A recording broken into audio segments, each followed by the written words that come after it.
It's a very interesting world. Video game music in video games is similar in structure to music in feature films, in that a majority of the music that you'll find in both video games and feature films are done by composers where there's an original score, because it's wall-to-wall music, and it would be to some degree difficult to score that just with library music, although it can be done. We have had shows that are just scored with library music. In fact, on television it happens all the time. It's rare in feature films and it's rare in video games. And where our music is used in those venues is as fill-in music, where there's the score doesn't cover a certain thing, the composer doesn't write that way, or it's a kind of music it's not necessary to do. For example, you're in Paris in a scene in a movie, and there's a club scene where somebody is singing in a style reminiscent of Edith Piaf. You're not going to go and license the Edith Piaf song and spend $50,000 or whatever it is. You're certainly not going to go and hire a French band and find a singer and record it all, for the 15 seconds that you need that music. You're going to come to us, because we've already hired the band, we've already found the singer, we've already recorded it, and it's sitting in the library for a relatively inexpensive price. So for $500 instead of $50,000 or $10,000 or whatever, you totally satisfy your needs. So we license thousands and thousands of songs into feature films. In the video game world, it's the same thing. And some, although I would say that in video games, actually, we have per game we have many more songs than we do in feature films, because video games are nonlinear and they branch.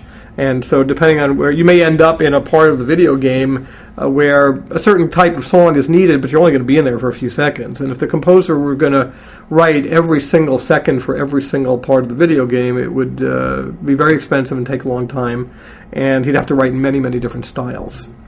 So again, if the video game takes you to that French club, then you just license a few seconds from us. And we do thousands of songs into video games. We work with all of the major developers and publishers.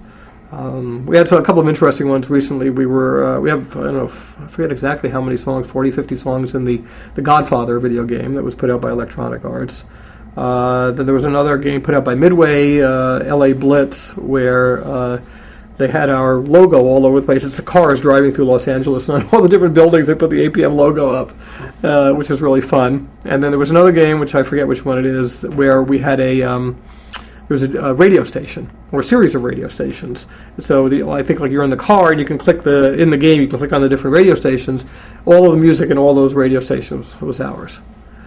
So there are a lot of really interesting uses that happen in video games. We happen to work very closely with the video game business. We represent the Electronic Arts catalog. So all of the music that Electronic Arts has produced for its video games that they own and control, we've cut up for them and put into a library format where we have a main version, we have a version often that's like an underscore version, and then we have cut downs 30 and 60 seconds that are useful for commercials. And we named them and described them and registered them and did all of the work and organized them into CDs and put them online, and so somebody can license music from the Harry Potter games, Lord of the Rings games, The Sims, Command & Conquer, and the Madden games, things like that from Electronic Arts. We also have another library called Endgame, where we actually went out and worked out deals with the top 20, 25 video game composers in the world and got their music into music that they own, not necessarily in a game, and it's not necessarily game music. It's just that they're doing really interesting things.